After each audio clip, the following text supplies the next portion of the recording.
आणि आता आपण जाणून घेणार आहोत दिवसभरातल्या महत्त्वाच्या घडामोडी। अगदी झटपट सुरुवात करूया। काँग्रेसच्या वतीनं हात से हात जोडो अभियान राबवण्यात येणार आहे आणि या अभियानासंबंधी काँग्रेसचे आमदार सुनील केदारांच्या उपस्थितीत चंद्रपुरात आढावा बैठक पार पडली आहे।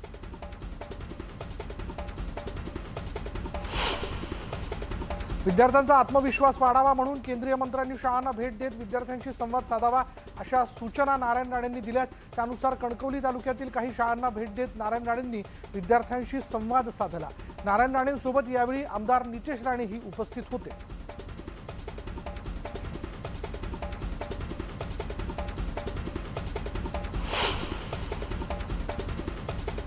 बीडमध्ये एमआयएमसह संभाजी ब्रिगेडला मोठं खिंडार पडले। उद्धव ठाकरेंच्या शिवसेनेमध्ये इनकमिंग सुरू झालेलं आहे आणि त्याचबरोबर मुस्लिम समाजाचे देखील मोठं पाठबळ ठाकरे गटाला मिळण्याची शक्यता वर्तवली जाते।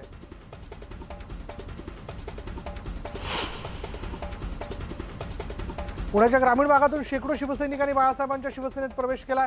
मुख्यमंत्री एकनाथ शिंदेंच्या उपस्थितीत हा पक्षप्रवेशाचा कार्यक्रम पार पडला।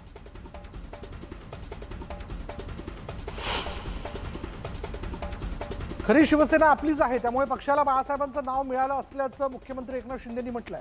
असंच काम करत राहिलो तर विरोधकांच्या पायाखालची वाळू सरकेल असं वक्तव्यही त्यांनी यावेळी केलं।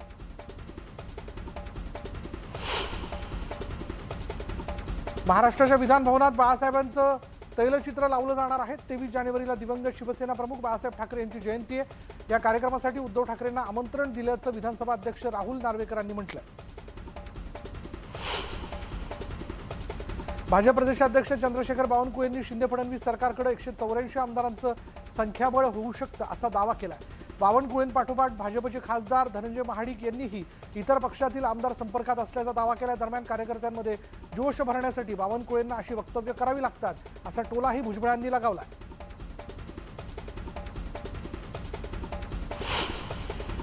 छत्रपती संभाजी महाराज स्वराज्य रक्षकच होते असा पुनरुच्चार अजित पवारांनी केलेला आहे। कुणी कितीही म्हटलं तरी माफी मागणार नाही असंही अजित पवार म्हणाले। ते सांगलीतील कार्यकर्ता मेळाव्यामध्ये बोलत होते।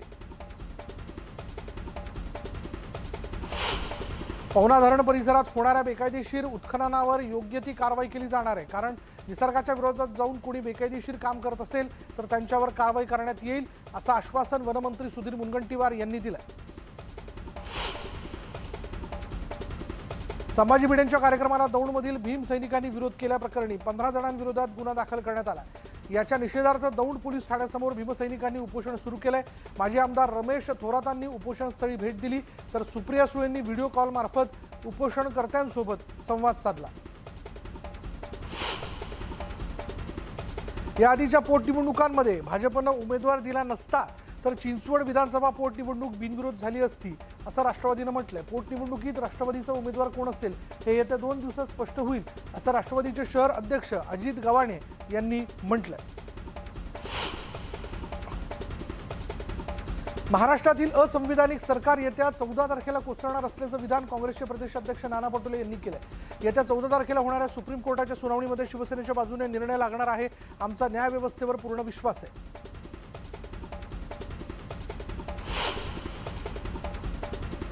धनुष्यबाणाच्या लढाईमध्ये न्यायालयीन लढाईमध्ये धनुष्यबाण चिन्ह ठाकरे गटाला मिळणार असा विश्वास काँग्रेसचे प्रदेशाध्यक्ष नाना पटोले यांनी व्यक्त केला। तर अमरावती विभाग पदवीधर निवडणुकीत महाविकास आघाडीचा उमेदवारच विजय होणार असा विश्वास त्यांनी व्यक्त केला।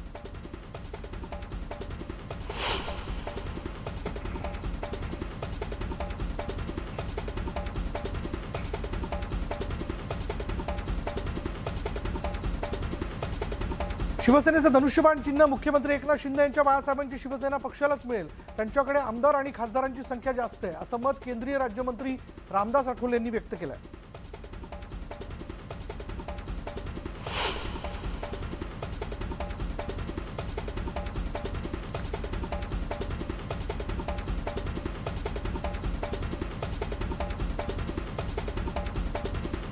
राज्याच्या सत्ता संघर्षावर न्यायालय जो निर्णय देईल तो मान्य असेल अशी प्रतिक्रिया गुलाबराव पाटील यांनी दिली। न्यायालयाच्या पुढे कुणी जाऊ शकत नसल्याचं त्यांनी म्हटलं।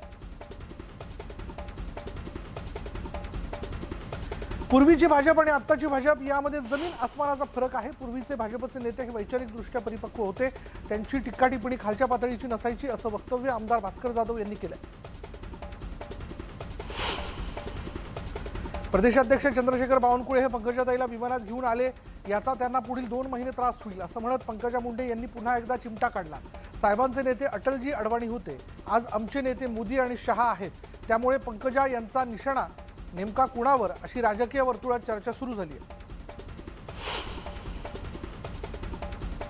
मुंडेंचा आवाज राजकारणात कोणी दाबू शकत नाही असं विधान बीडच्या भाजप खासदार प्रीतम मुंडे यांनी केलेलं आहे। बीडच्या आष्टी तालुक्यातील शृंगेरी मातेच्या यात्रेत त्या सहभागी झाल्या होत्या आणि त्यावर त्या बोलत होत्या। मुंडेंच्या मुलींचा आवाज दाबणं एवढं सोपं नाही, आम्ही जिथं जाऊ तिथे प्रसिद्धी मिळते असंही प्रीतम मुंडे म्हणाले।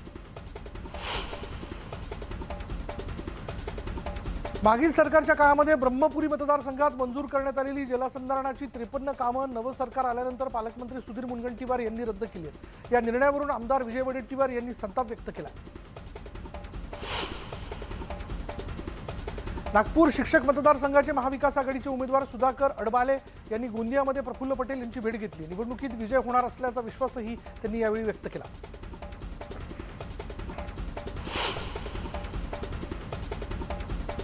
महाविकास आघाडी माझ्या पाठीशी आहे, त्यामुळे नाशिक पदवीधरची निवडणूक जिंकणार असल्याचा विश्वास शुभांगी पाटील यांनी व्यक्त केला। सत्यजित तांबेंनी काँग्रेस पक्षाला धोका दिल्याचा टोला देखील त्यांनी लगावला। नाशिक पदवीधर मतदारसंघाच्या उमेदवार शुभांगी पाटील यांनी राष्ट्रवादीचे आमदार एकनाथ खडसेंची मुक्ताईनगर इथल्या निवासस्थानी भेट घेतली। शुभांगी पाटील आणि एकनाथ खडसे यांच्यात निवडणुकीबाबत चर्चा झाल्याची माहिती आहे।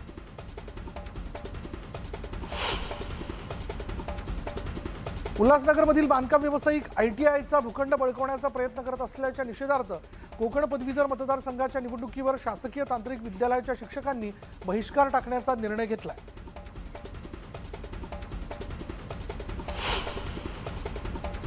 पनवेल महानगरपालिकेच्या राजीव गांधी मैदानात मातीचे ढिगारे पाहायला मिळतात, त्यामुळे खेळाडूंना खेळण्यासाठी अडचण निर्माण होते, तरी देखील पालिकेने याकडे दुर्लक्ष केलंय। जाणीवपूर्वक दुर्लक्ष केलं जात असल्याचा आरोप नागरिकांनी केला। पनवेलच्या गाडी नदीचं रूपांतर नाल्यात झाल्याचं पाहायला मिळतं। ही नदी गाळानं भरली असून पूर्णपणे प्रदूषित झाली आणि यामुळे या प्रदूषणाचा त्रास इथल्या नागरिकांना मोठ्या प्रमाणात होताना दिसतोय।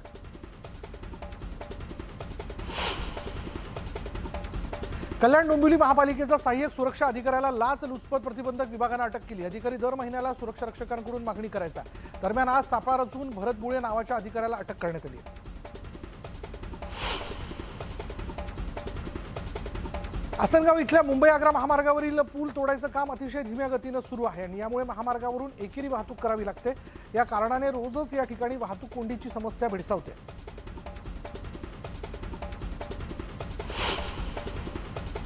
पाणीदार समजले जाणाऱ्या कोल्हापूरकरांना गेल्या महिनाभरापासून पाणी टंचाईचा सामना करावा लागतोय। उपसा पंप बंद पडल्यानं 8-8 दिवस पाणी येत नसल्यानं नागरिक हैराण झाले, त्यामुळे विकतचा टँकर घेऊन पाणी घेण्याची वेळ कोल्हापूरकरांवर आली आहे।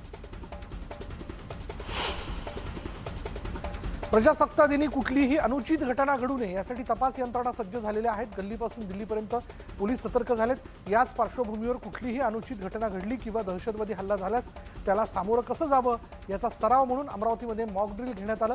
यावेळी दहशतवादी हल्ला झाल्याचा आभास निर्माण करण्यात आला। नांदेडमधल्या गुरुद्वाराच्या गेटवर पोलिसांनी मॉक ड्रिल केलंय। शहरात किंवा धार्मिक स्थळांमध्ये अनुचित प्रकार घडल्यास त्याचा सामना कसा करावा हे तपासण्यासाठी हे मॉक ड्रिल करण्यात आलं। मॉक ड्रिलबाबत नागरिकांना माहिती नसल्यानं काही वेळ भीतीचं वातावरण तयार झालं होतं।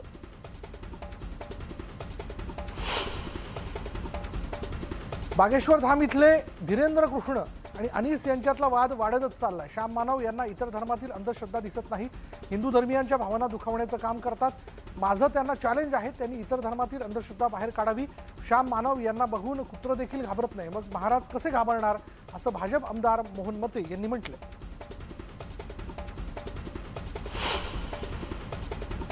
निवडणुकीत कट्टर हिंदुत्ववादी उमेदवारालाच निवडून द्या असं अजब आवाहन कालीचरण महाराजनं केलंय।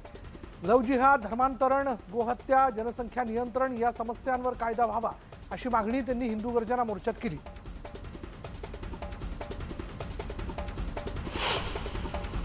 धुळे शहरात 6व्या अहिराणी साहित्य संमेलनाला मोठ्या थाटामाटात सुरुवात झाली। बोलीभाषा लोप पावत चालल्या असून रोज 3 बोलीभाषा मरतात अशी खंत अखिल भारतीय मराठी साहित्य संघाचे माजी अध्यक्ष उत्तम कांबळे यांनी व्यक्त केली।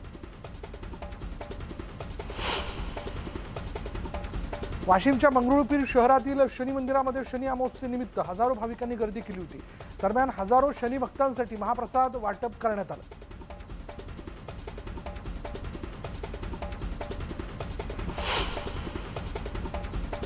रत्नागिरीतल्या खेडमधील जगबुडी नदीच्या पात्रावर शेकडो वटवाघळं पाहायला मिळतात। जणू ही वटवाघळं एकत्र येऊन खेळ खेळत असल्याचं दिसून येत आहे। आकाशात वटवाघळं गोलगोल फिरताना पाहताना पक्षीप्रेमींच्या नजरा खेळल्या होत्या।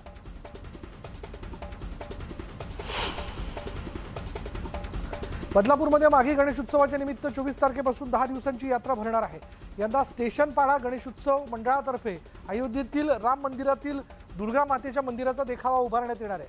प्रसिद्ध कला दिग्दर्शक नितीन देसाई हा देखावा उभारतात।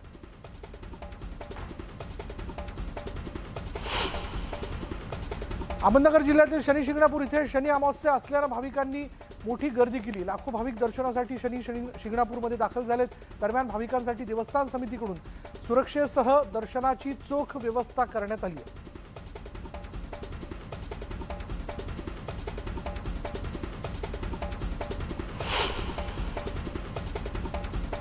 नांदेड शहराजवळ असलेल्या कामठा गावातील खंडोबाची यात्रा पालखी मिरवणुकीनं सुरू झाली। भंडाऱ्याची उधळण करत गावातून मिरवणूक काढण्यात आली। या यात्रेला शेकडो वर्षांची परंपरा असून राज्यभरातून भाविक कामठा इथे दाखल झाले। पुण्यात पार पडलेल्या राज्य पोलीस शूटिंग स्पर्धेमध्ये नंदुरबारचे पोलीस अधीक्षक PR पाटील यांनी 2 पदकांची कमाई केली आहे। पाटील यांनी 9 mm पिस्तूल शूटिंग प्रकारात 1 सुवर्ण आणि 1 कांस्य पदक पटकावलं आहे।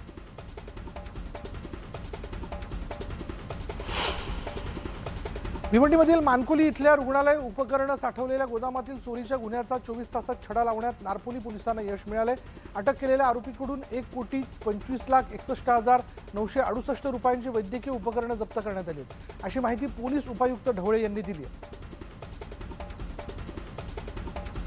चोरीच्या वाळूसह चोरीस गेलेले पिकअप वाहन तसंच विविध ठिकाणांहून चोरीस गेलेल्या 11 दुचाकी आणि 1 मोबाईल हस्तगत करण्यात शहर गुन्हे शाखेला यश आलं। या प्रकरणी 9 जणांना अटक केल्याची माहिती उपविभागीय पोलीस अधिकारी विक्रम कदम यांनी दिली आहे।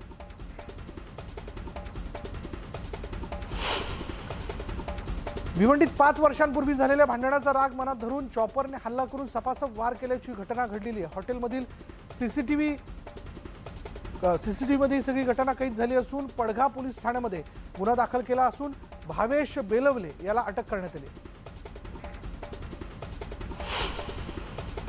पंढरपूर महूद रोडवर कंटेनर आणि दुचाकीच्या भीषण अपघातात दुचाकीवरील दोघांचा जागीच मृत्यू झालाय। मसोबा दर्शनासाठी गेलेल्या दुचाकीस्वारांना कंटेनरने उडवल्यामुळे त्यांचा जागीच मृत्यू झाला।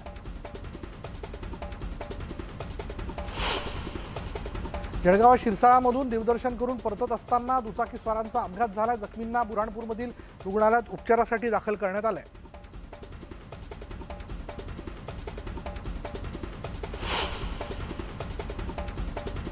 पश्चिम बंगालमधील एक्सप्लानेड परिसरात ISF कार्यकर्ते आणि कोलकाता पोलीस यांच्यात संघर्ष झाला। यावेळी पोलिसांकडून अश्रुधुराच्या नळकांड्यांचा वापर करण्यात आला।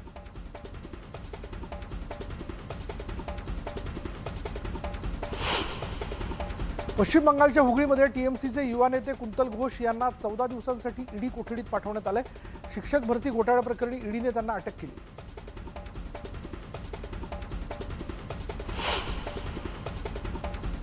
सध्या व्हायरल होणाऱ्या व्हिडिओतून एका व्यक्तीचं प्राणीप्रेम दिसतंय। बॅगेत कुत्र्याचं पिल्लं घेऊन जाणाऱ्या या माणसाने कुत्र्याला श्वास घेण्यात अडचण येऊ नये यासाठी बॅगेची चेन थोडी उघडी ठेवली आहे। हा व्हिडिओ सध्या व्हायरल होतोय।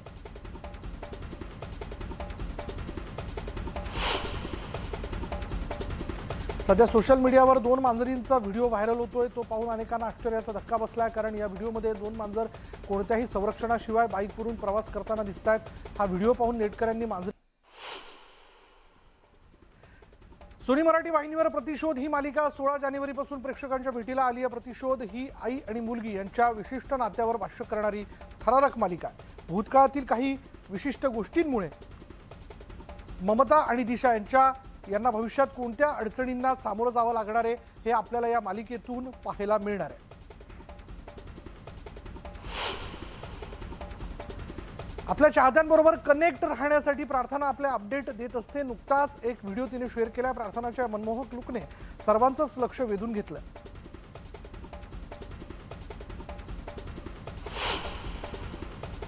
सईने बोल्ड आणि ग्लॅमरस अंदाजातले फोटो इंस्टाग्रामवर शेअर केले। तिचा हा मनमोहक अवतार चाहत्यांच्या काळजाचा ठोका चुकवणार आहे।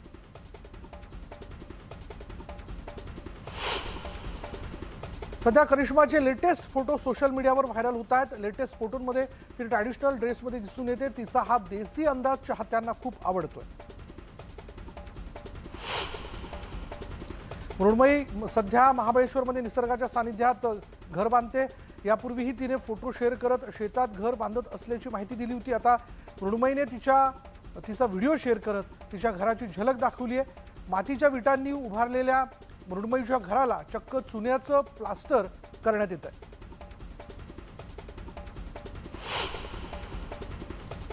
अभिनेता सिद्धार्थ जाधवच्या चाहत्यांसाठी एक आनंदाची बातमी अशी आहे की सर्कस सिनेमानंतर सिद्धार्थ आता नव्या सिनेमाच्या माध्यमातून प्रेक्षकांच्या भेटीला येणार आहे। सिद्धूने सोशल मीडियाच्या माध्यमातून नव्या सिनेमाची घोषणा केली आहे। नारायण सिंग आंतरराष्ट्रीय मैदानात भारताला न्यूझीलंडवर 8 गडी राखून दमदार विजय मिळवला। 109 धावांचं माफक लक्ष्य केवळ 20 ओव्हरमध्ये 2 गडी गमावून पूर्ण केलं आणि 8 विकेट्सनी सामना जिंकला।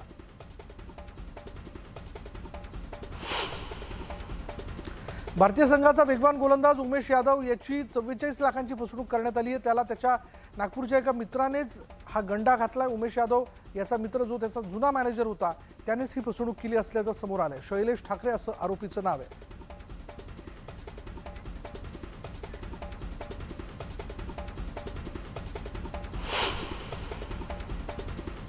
यानंतर स्पीड न्यूज बुलेटिन मध्ये इथेच थांबणार आहोत। पहा फक्त न्यूज 18 लोकमत।